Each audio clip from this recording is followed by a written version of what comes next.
Please. Good evening, all. We have gathered here today for a very resourceful session on higher studies, research, and job opportunities in the United States of America.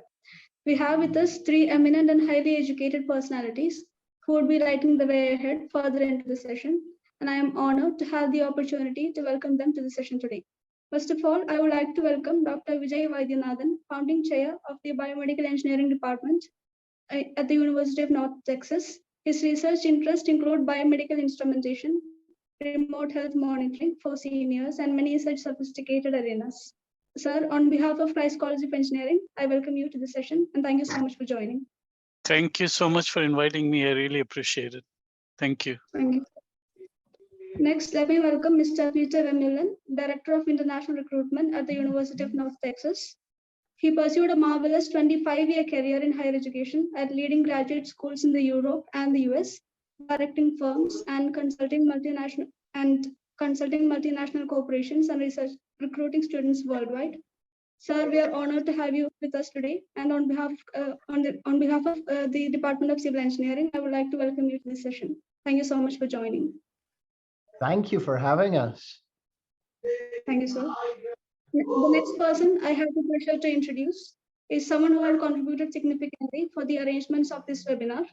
Please welcome Mr. Chandra Atoli, a person who has proved his proficiency in various fields of education, currently holding the position of the Chief Executive Officer of Bridge 360. He had the opportunity to provide at least 1,000 work visas and green cards for employees from different countries. Sir, thank you so much for joining. Welcome you to this session today. Thank you, Fatima, for that excellent intro of all of us. Thanks a lot. Thank you, sir. This webinar is jointly led by the Department of Civil Engineering and the Receptive Association of Civil Engineers, as well as Bridge 360. We have here Mr. Mithun MS, Assistant Professor at the Department of Civil Engineering, who had coordinated this event for the lot of us. Hearty welcome, sir. Thank you, Fatima. Thank you. Thank you, sir. The fruition of the session depends on the presence of great minds, such as the likes of the fellow students who have joined here.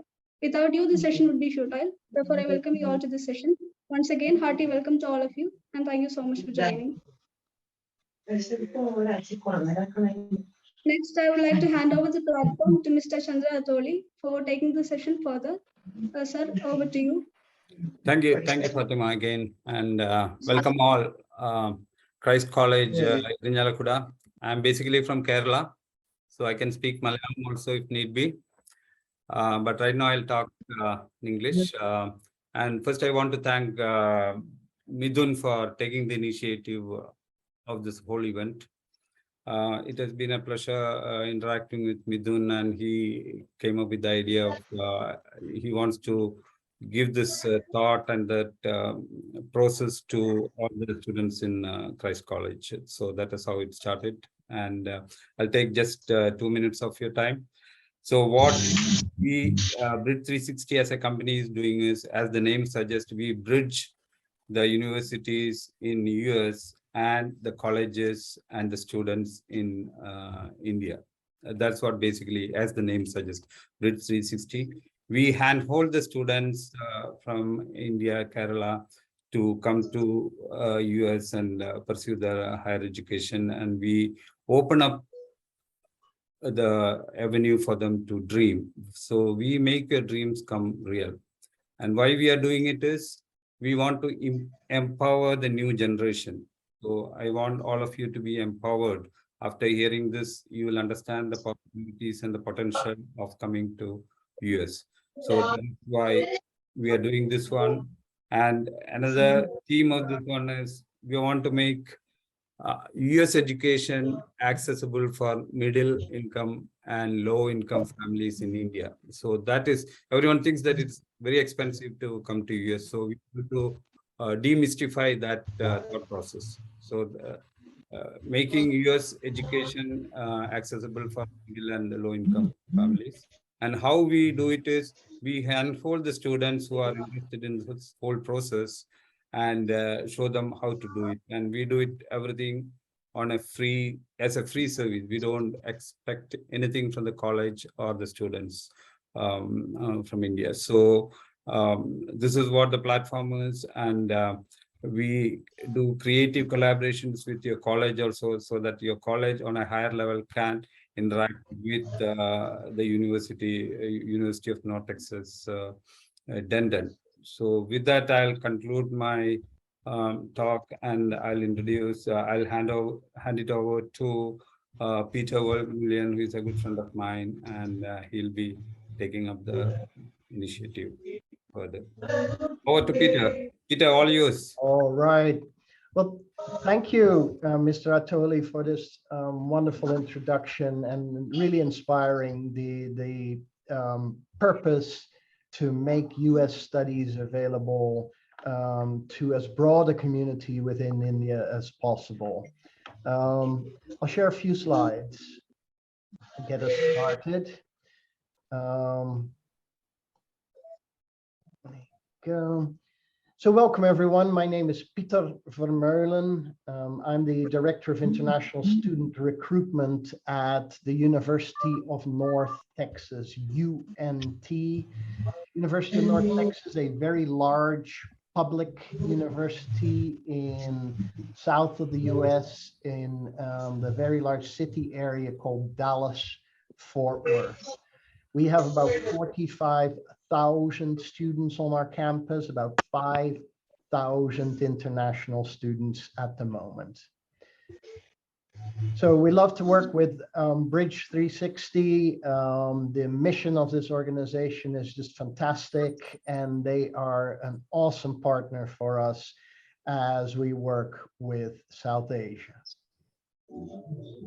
So quick introduction where we are located. If you look at the night sky map of the US, you'll see a really big bright dot in the night sky that really lights up in the middle and south of the nation. Right there, that's where UNT is located, in the metropolis of Dallas-Fort Worth. Dallas-Fort Worth, the reason why it's such a huge economy is this big motor here, the Dallas-Fort Worth Airport.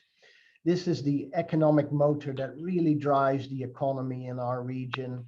This is a 7-runway airport. 50 million people per year pass through this big motor here. And this is why so many companies are located right on our doorstep. And this is also why North Texas is the choice of many, many international students. If you look at where international students are mainly choosing to study in the US, there's basically 4 states where about 80% of all international students are studying. That is in the New England area, New York and Massachusetts. It's on the West Coast in California, and it is Texas. And so Texas, because of its fantastic economy, also because of the intensity of research that goes on here, a top location to pursue your studies. And it is driven really by this economy that you're looking at here. This is downtown Dallas, Dallas-Fort Worth, a twin city with many, many of the world's tech firms right on our doorstep. And we were located about 40 minutes drive north of the big city center of Dallas, in much more of a student town called Denton, Texas. You see it, it has the feel of small town USA with a courthouse and wonderful lawn in the middle, lots of wonderful restaurants and little shops around the edges, a very safe, very pleasant student town. And the university itself is like a village by itself. We are an enormously big tree-lined campus, about 45,000 students. And the students live right with us here on campus. We have 13 different residence halls. We also have around the perimeter of the campus, many, many places where students can stay just off campus. This campus is enormous. It has its own facilities, its own places where the students eat, about 13 different restaurants. It has its own little fire and police station, and very large city by itself. Second facility that I also want to point out is we have a auxiliary campus, which is just very close to the main campus, which is a wonderful research facility called Discovery Park. This is where Dr. Vadinathan is located as well.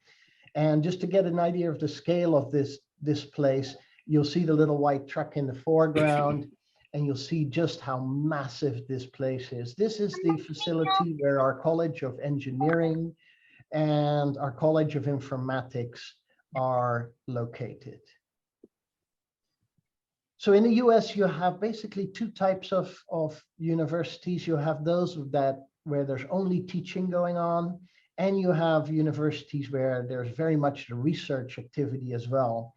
And UNT is in that latter category, where on our campus, we have many laboratories, many labs, and our faculty are very actively involved in research. And so the ranking that matters for the University of North Texas is the Carnegie Foundation ranking, where we are a tier 1 research university, which means we're among the top 3% of research universities in the US. So I've been coming to India for many, many years, and it's really been a wonderful theme throughout my career. And one of the things I've noticed is that, especially in the field of engineering, there's really a constant change going on in what students are interested in. You know, just 10 years ago, 2012, I would come to India, I would look on the back of a rickshaw, and it would say telecom. And everyone wanted to be a telecom engineer. Just 5 years ago, just before the pandemic hit, I would look on the back of the auto and it would say networks. And many people wanted to be a networks engineer. Just earlier this year, I was in India in April, and I look on the back of the rickshaw and it says big data. And so we're squarely into a big data economy, the economy that is now growing and heating up after the pandemic is really going to be a very different economy. It's going to be an economy where industry is going to be looking for new talent.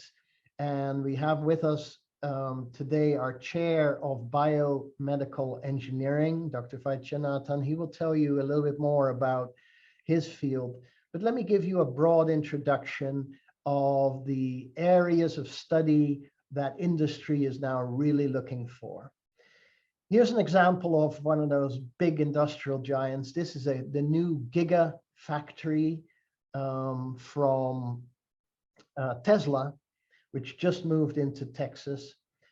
This is an enormous new production facility. And you know, the reason why companies like this are moving to Texas is not just because of tax reasons. You know, many states in the US provide good tax benefits, but they're moving to Texas because in Texas, they can find the right talent, the right new employees for the future that will really help a firm like this succeed. And where does that talent come from? Well, they come from all over the world. And there is a wonderful group of students who join us every year from India and go on to launch their careers at exciting tech companies like Tesla. So let me give you 3 areas that students are really interested in for the new economy. First of all, within engineering, here are the 4 areas that are really lining up for this new economy. First of all, within electrical engineering, there's a lot of research going on our campus in terms of robotics, and especially with the flying robots, the drones. Secondly, within mechanical engineering, we have a strong emphasis on energy engineering, stronger battery technologies, things like that. Then there is the area of material sciences. Material sciences, on our campus, we have our own clean room, center for nano fabrication. And then there is the very fast developing field of biomedical engineering. And Dr. Vijay will talk about this shortly. Then within computers and IT, of course, we have the traditional field of computer science. But lining up to get you a great start for the new economy are the fields of artificial intelligence, where UNT has a full master's degree in AI, cybersecurity, where we have a master's degree in cybersecurity, and of course also IS within the management area, MIS. And then finally, another area that I wanted to point out today is everything to do with analytics. Remember, this new economy is all about big data. And on our campus, there's many ways to get ready for this big data economy, including data science in our College of Informatics, business analytics in our College of Business, data engineering as well in our College of Engineering. And so plenty of great opportunities to be at the forefront when these companies start hiring for the new economy. Let me emphasize another aspect. Mr. Attoli already described to you that what we find really important at North Texas is that we remain accessible, affordable to students, not just from the most affluent echelons, but really from across the world. One thing that is going to make a huge difference in your budget studying in the US is simply the location of where you study. What you're seeing is a map of the cost of room and board in different states across the US. And when international students think about studying in the US, they often think about the New England and Mid-Atlantic area, New York, Pennsylvania, Massachusetts, that region, or they think of California. And these two areas are the most expensive places to live in the US, with Texas being relatively much more affordable. Secondly, the level of tuition at North Texas is also much lower than on average throughout the United States at public universities.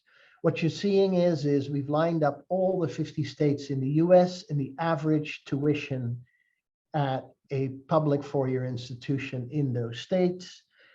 And you see that the Texas average is already in one of the lower brackets. And you see that UNT's tuition here all the way to the right-hand side of the screen is actually much lower still, and one of the lowest in the US. And then on top of that, North Texas has wonderful mechanisms to also gain scholarships and also mechanisms to pay in-state tuition. So we'd love to talk to you more about that. We're going to give you a very simple email address that you can keep in touch with us. And then let's go to Dr. Vadinathan, who can talk about his field. So here's how you stay in touch with us: southasia@unt.edu. Thank you, Peter. Thanks a lot for the excellent introduction of UNT and the facilities you have, etc. And I'm sure the students would have got a glimpse of what UNT looks like. And now let me introduce Dr. Vadinathan, who is the founding dean of biomedical engineering at UNT, and he's going to take us through what are the various possibilities of studies you'll have in biomedical engineering and related areas. Over to Dr. Vaidyanathan.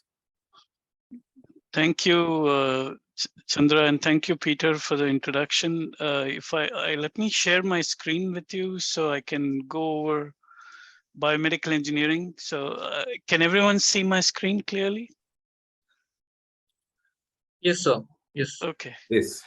So my presentation will be on biomedical engineering. And if you have any questions pertaining to biomedical engineering, I would be very happy to answer them. So this is a quick snapshot of our department. The department came into existence in 2014, so it's a very young department.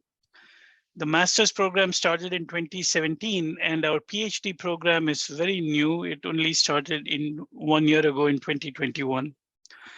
Our unique feature is we have grown in this short time to more than 300 students. In fact, I think by fall, we will be well above that 302. At the undergraduate level, our student population is 48.5% women. Now, this may not seem like a big thing in India, where 50% women in engineering is very common. But in the United States, it's a big, big thing. You don't find a lot of women in engineering. At the graduate level, actually, our graduate population, student population is exactly 50% women. We have graduated more than 150 graduates. And as you can see, we have 10 faculty, tenure track faculty who do research and 1 lecturer. For those of you who are interested in the bachelor's program, our bachelor's degree is a very multidimensional degree. You can get a bachelor's degree in biomedical engineering with 2 minors, a minor in mathematics and a minor in any other engineering discipline or biology. We also have an accelerated program where you can get a bachelor's and master's degree in 5 years. That's for very exceptional students. Then coming to our master's degree, we have a master's degree where you can get a degree in graduate degree in biomedical engineering and also get another minor in either engineering, any other engineering or business or even music. And some of the other degree options that we offer are a 2-year MS MBA option. So in 2 years, you can get 2 graduate degrees, a MS degree in biomedical engineering from us and an MBA from the College of Business. As was mentioned earlier, the College of Engineering offers a MS in AI, artificial intelligence, and it is possible to get that degree with a biomedical engineering concentration. Actually, if you're willing to stay 1 more semester, you can even get a master's degree in biomedical engineering. So we are an ABET accredited program, which is a national accrediting body.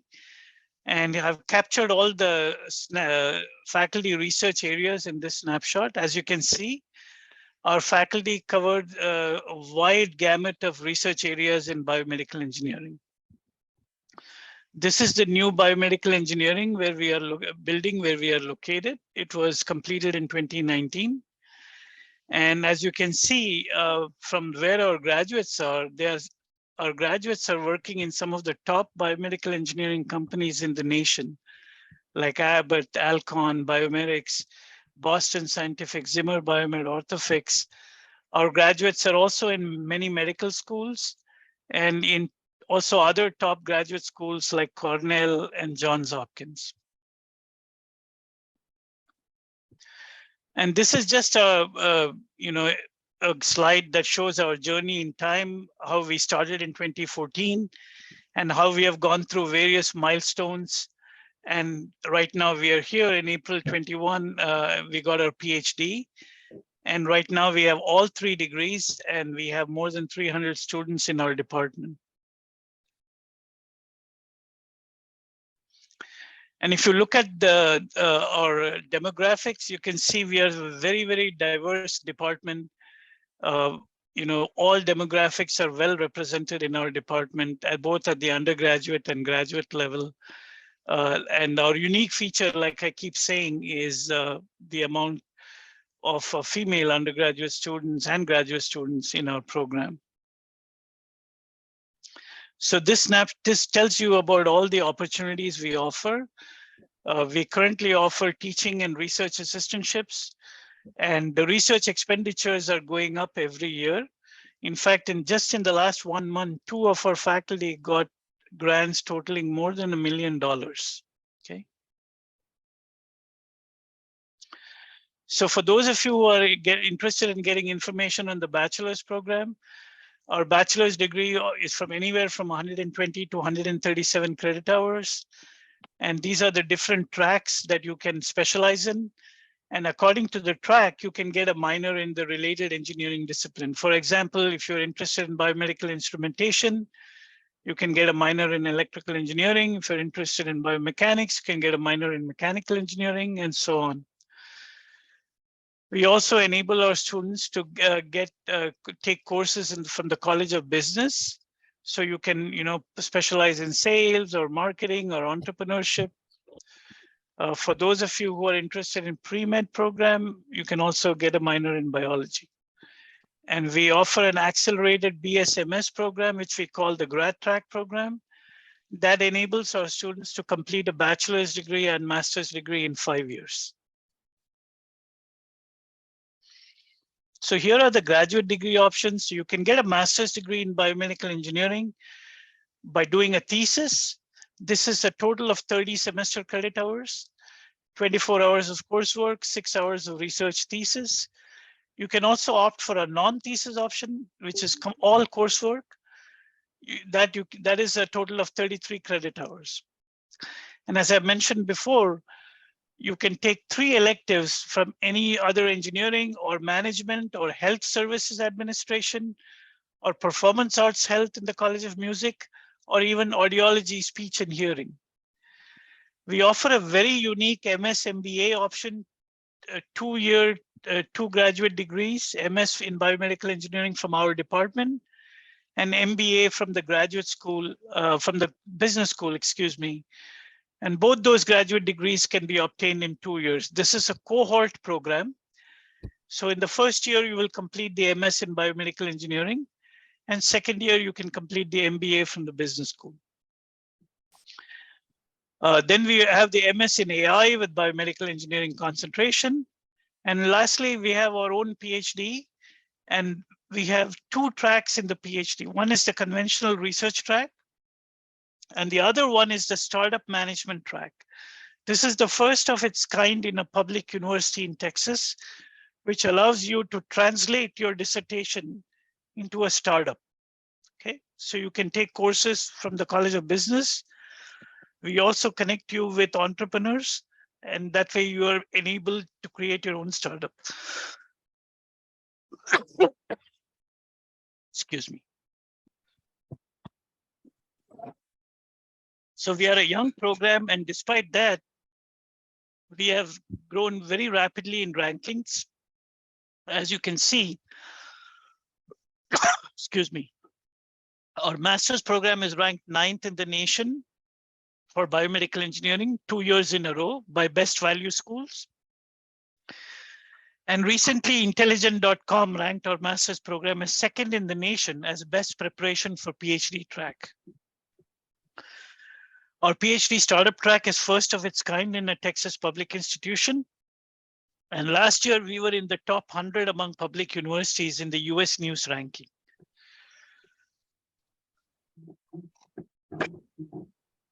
And many of you might be interested to know what kind of research our faculty are doing here. So I have a quick run through on that. So if you're interested in micro and nanotechnology, including lab on chip, we have a faculty member working on that, Dr. Yong Yang. Then if you're interested in bio 3D printing, we have a very outstanding faculty member who is a pioneer in this field. He also has his own startup company, which he has brought with him to our department. On the other hand, if you're interested in more macro things like instrumentation, robotics for biomedical engineering, soft robotics, and exoskeleton design, which will enable people to walk better, We have Dr. Amir Jafari, whose research area is in the area of biomechanics and rehabilitation engineering. If you're interested in the area of genetics, genetic circuits, we have Dr. Clement Chan, who came to us from MIT. Is very well funded with multiple NIH grants. If you're interested in drug delivery systems using nanotechnology, we have Dr. Neda Habibi. And then Dr. Brian Meckes works in the exciting area of advanced biotechnology for stem cell differentiation. So if you're interested in using these kind of new technologies for cancer research, therapeutics, diagnostics, then his research would be very relevant. Then if you're interested in tissue engineering, we have Adam Yang, who came to us from Stanford.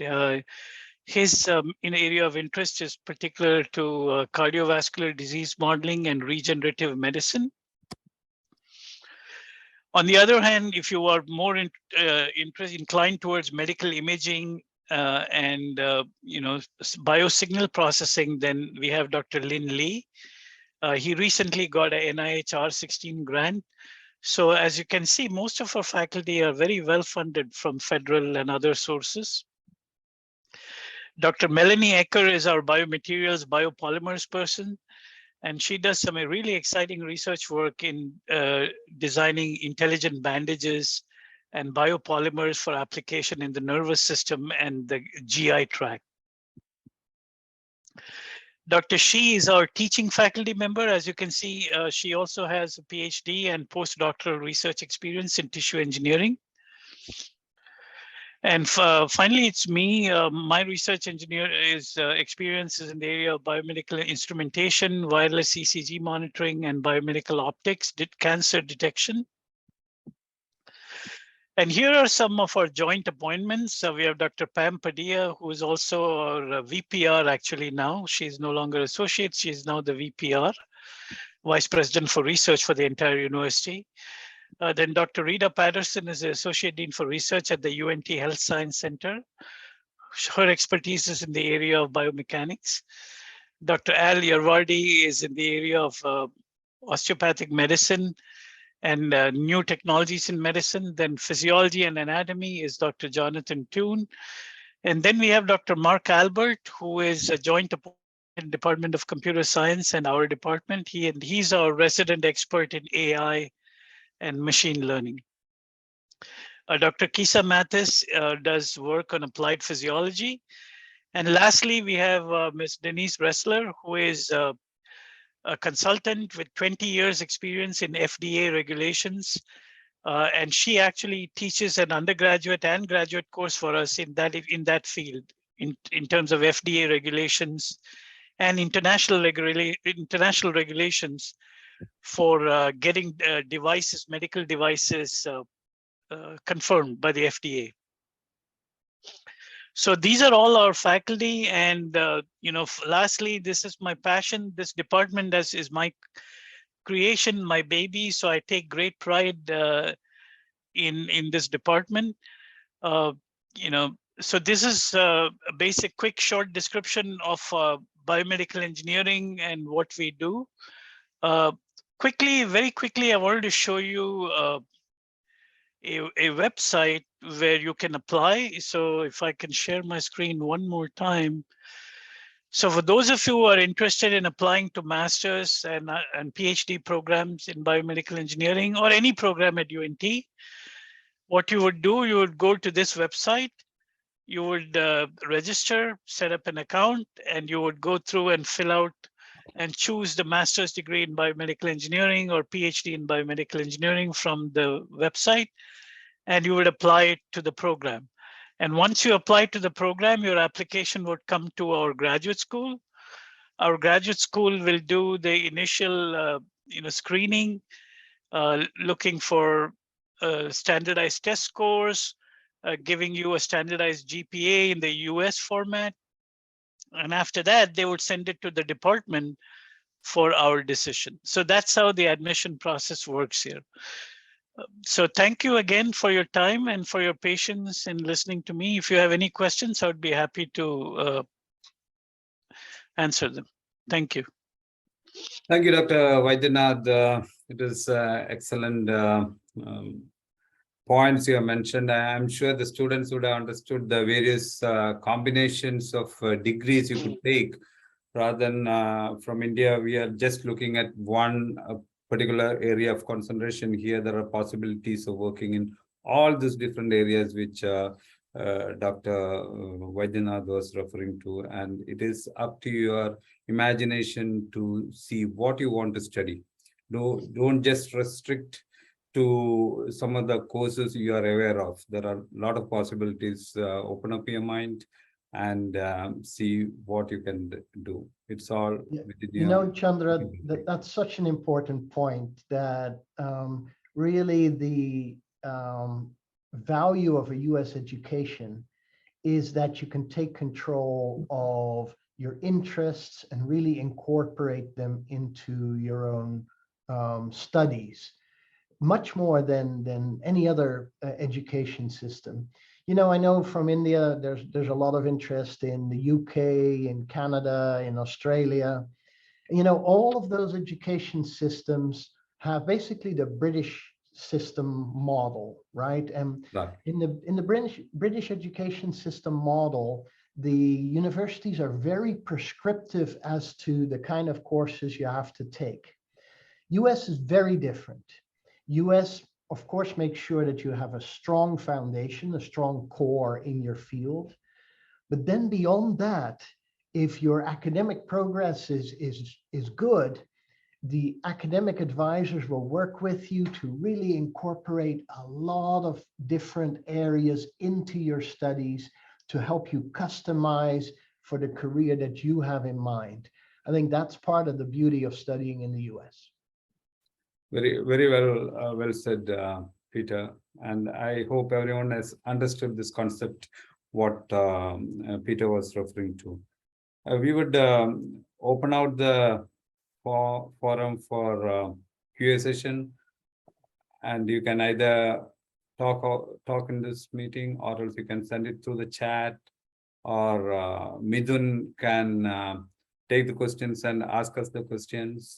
Whichever way, we are open to answer all your queries regarding US higher education, the fee structure, the visa, or whatever you want to know, means we can know, or we can let you know. And if you are not able to have everything in this time, you can communicate to Midun, and he'll be able to communicate with us and UNT, and we'll give you the full picture.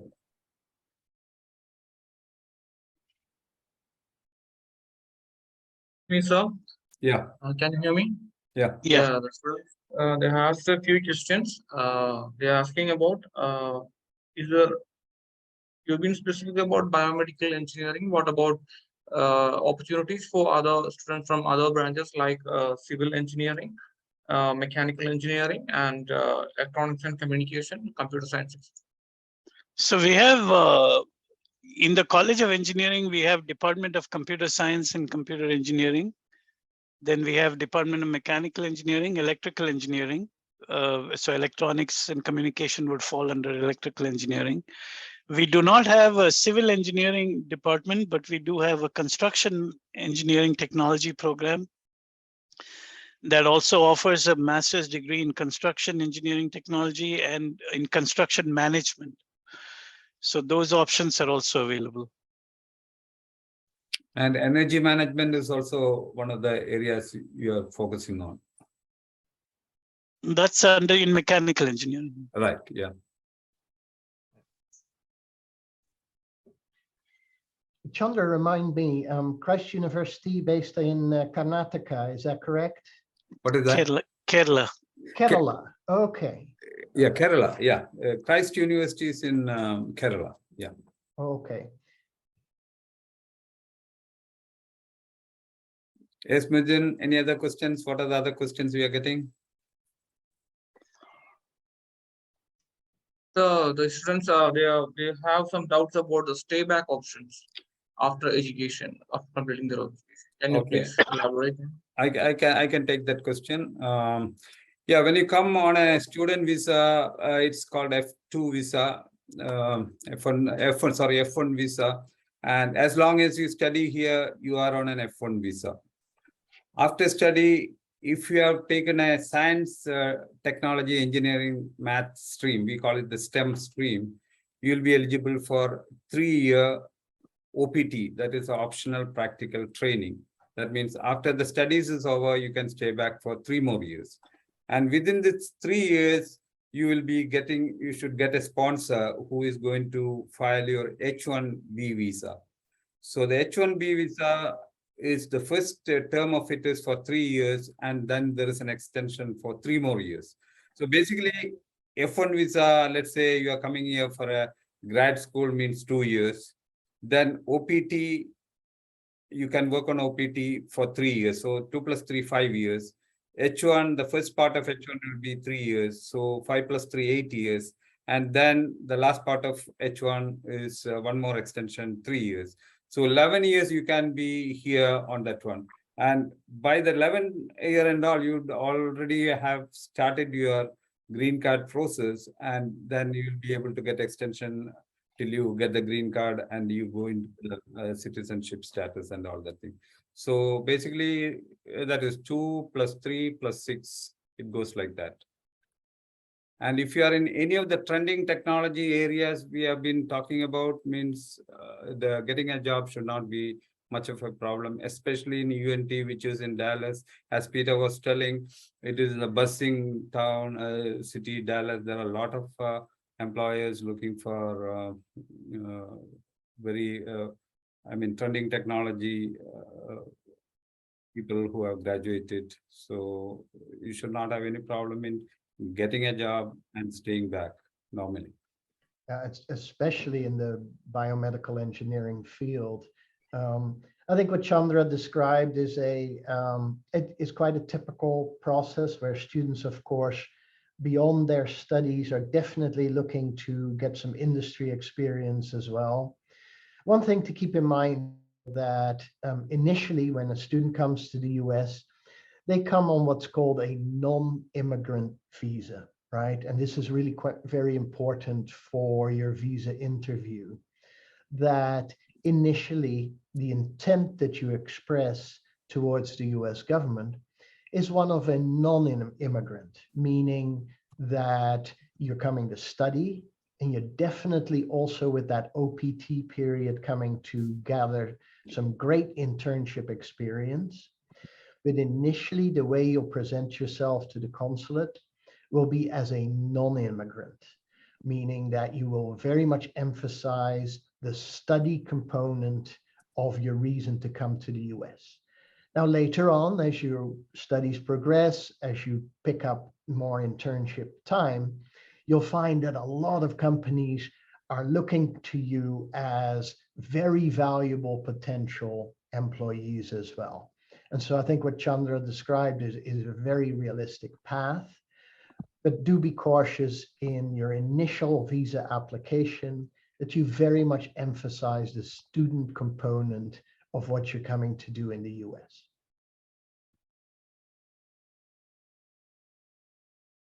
So there's one more question. It's about scholarships and how to apply for them. Peter, can you take that, or you want me to take? Better you take it. I'll make a start, and then Chandra, you can add to it for sure. Sure. Okay. You know, the way to fund your studies in the US, we could talk about this for 3 hours, right? Yes, exactly. It's a big topic. But let me make a start. You've already seen in my part of the presentation that the biggest influence on your budget is actually not scholarships, it's where you study, the location of your studies, right? Now, in addition to that, universities like North Texas, we do have a very generous scholarship program. We also have the ability for students when they do assistantships on the master's level to qualify for in-state tuition. In-state tuition would be like you pay like a Texas student, not like an international student. And that would really reduce your tuition by as much as 50%. And so there's lots of great mechanisms to make your study more affordable. Best way to get information on that, though, is to let us help plan that with you so that we understand what your financial needs will be, and we guide you to the right resources to help make that possible for you.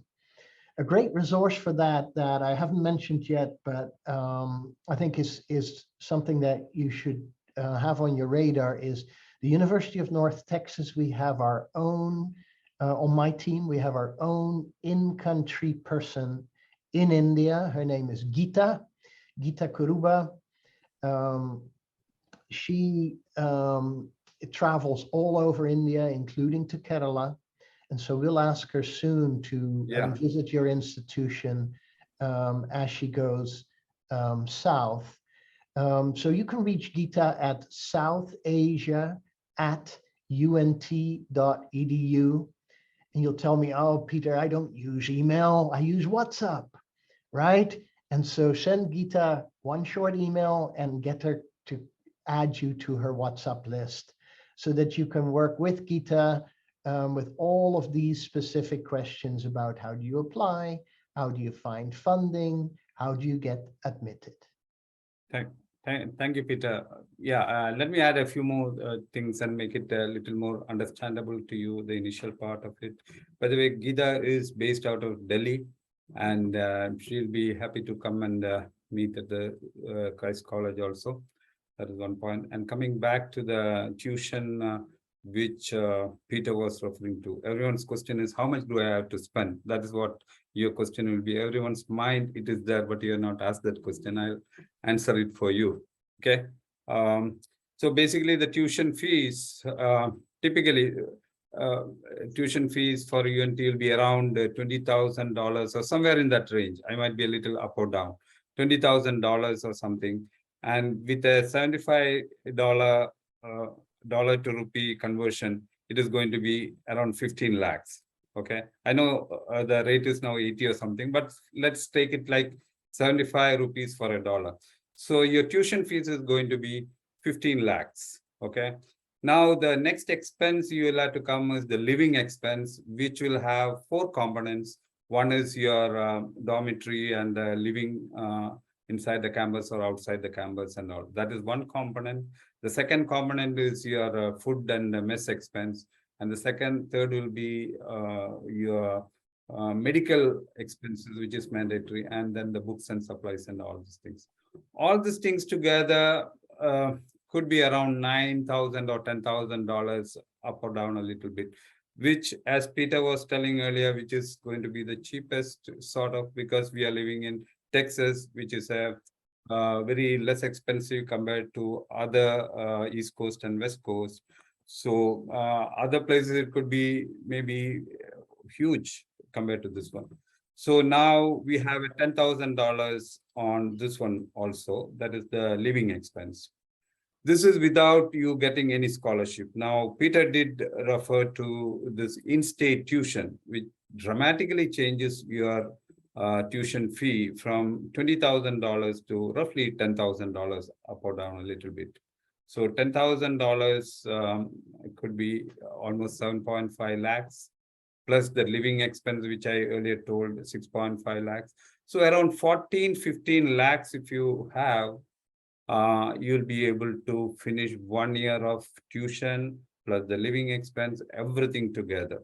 So that is the sort of money you should be having. Then, of course, you have the option of getting some small jobs inside the campus. You'll be making a little money. And if you are lucky to get a teaching assistant with good scores and all, if you are able to get a teaching assistant, you'll be far better off. But be aware that the teaching assistants, there are a lot of students vying for the same teaching assistants.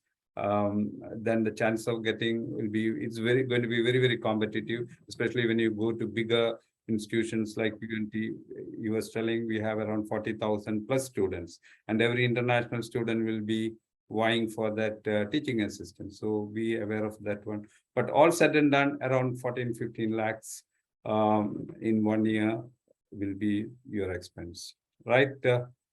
Peter, roughly ballpark figure. Typically, yes. And the best way to make sure that all those ducks line up in a row is from the day one to start working with my team so that we can plan to see what scholarships you qualify for. We start planning on how you can get an assistantship, all of those steps. Yeah, exactly. And whoever is really interested means get in touch with Professor Mithun, and he will talk to you and he'll connect with me, and I'll run over this one a little more details. I don't want to go into too much details.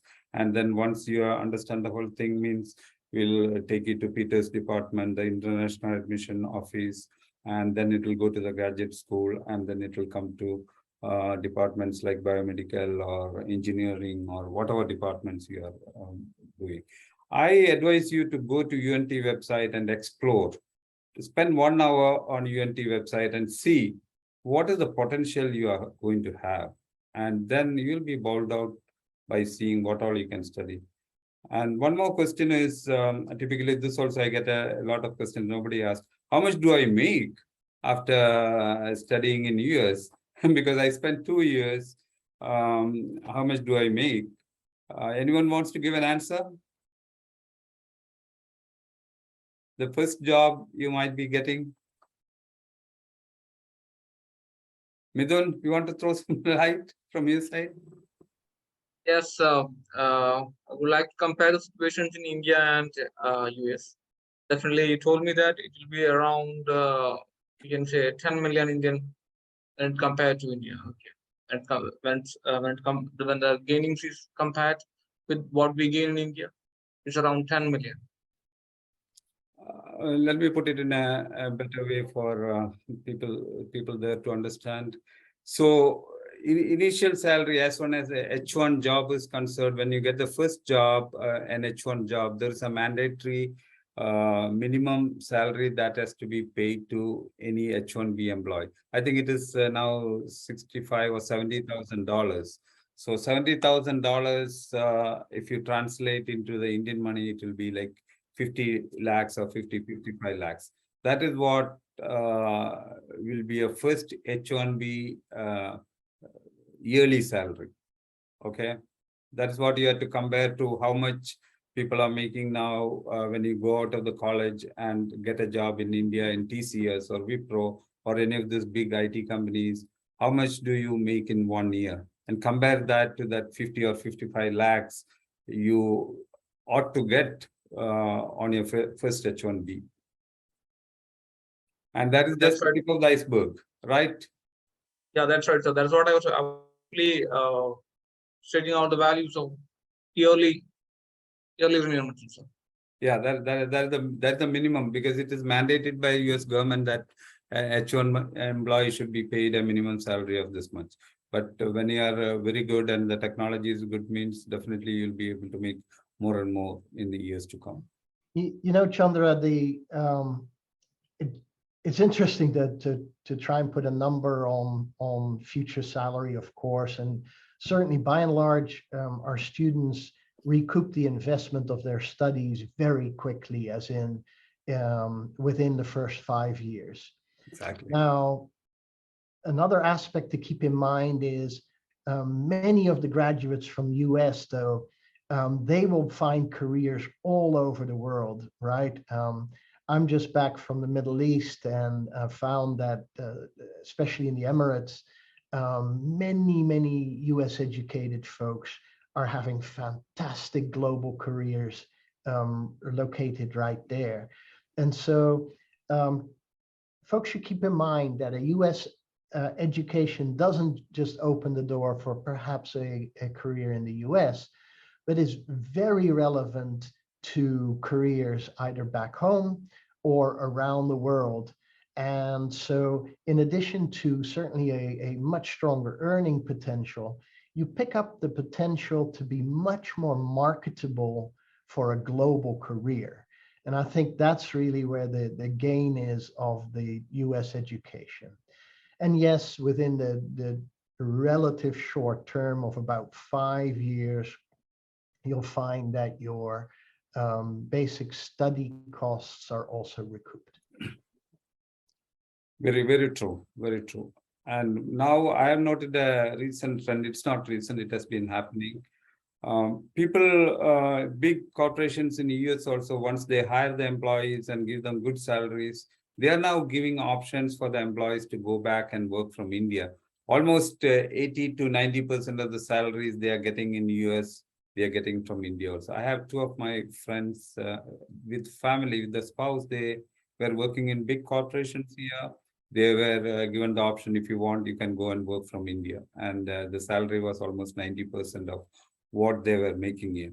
So you don't have to leave your parents and all come here and have to stay here. You can get the education and you can be anywhere in the world, like maybe Emirates or New Zealand or wherever you want to go, you can get a job, or maybe back in India. So you're just opening your doors for the career and making your dreams happen. Yeah, Chandra, typically this is a phase of career, kind of a progression where we do see a significant number of our students who, after studies and after the internship period, decide they're going to go home for a number of years. Often they then work for either US or international companies locally. And then as they progress in terms of their responsibility for the company and are leading teams and responsible for budgets and projects, then very quickly they come to a level where they become so valuable for the company that the company again sends them abroad.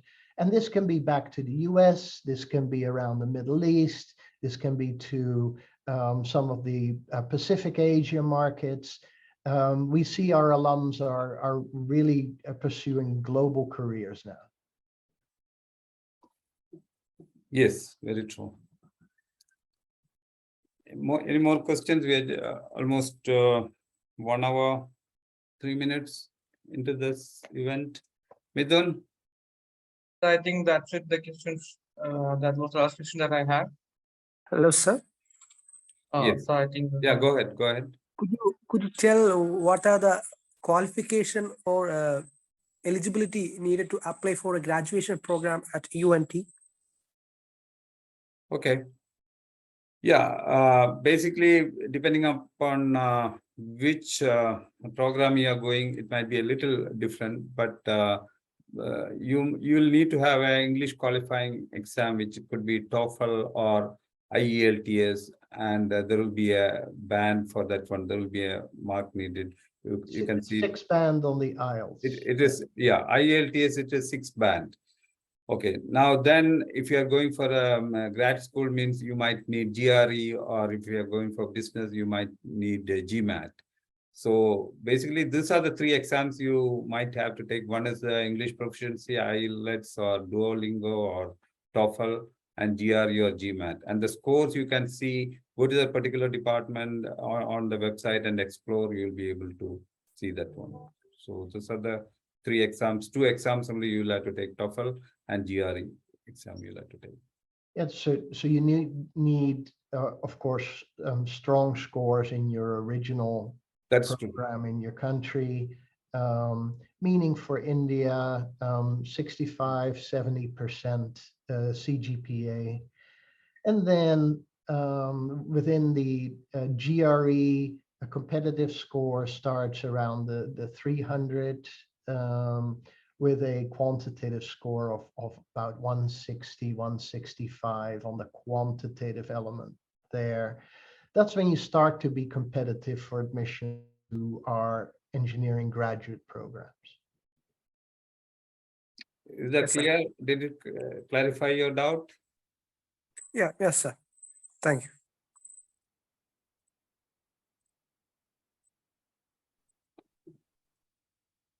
I think that's it. We are not receiving any more doubts. Yeah, if anyone has further doubts, means they can ask you, or you can send an email to studyInUSA@Brit360, or any of the emails which Peter and Dr. Vadinathan has given. We'll all respond. We all work together, so no worries. you can communicate to UNT also. But Professor Midun will be your easiest approach. So connect with him today itself and let him know what you people want to study, and we'll take it forward. Okay. Somebody is just joining right now. Okay. Okay, then we'll wind it up. Okay, so Thank you so much. I think they have a small ceremony, probably vote of thanks they might be having. okay, thank you, Dr. Vijay Vadinathan, Mr. Peter Vermillion, and Mr. Chandra Atholi. It was a wonderful session that you had. I personally thank you for giving all this information. I think that my students will be inspired by this, and they will be contacting us at the earliest. Thank you all. Thank you very much. Thank you, Midun. Thank you. Wonderful coordination. Thank you. And Peter and Vijay and all the students. I especially thank all the students who took time to come for this one, just to understand what are the possibilities. So we have opened the door for you. Now you're all welcome to enter into UNT world. Okay. I specifically thank all the students who have come here. Thank you all, my dear students. Thank you very much. Thank you. Bye. Thank you. Good evening.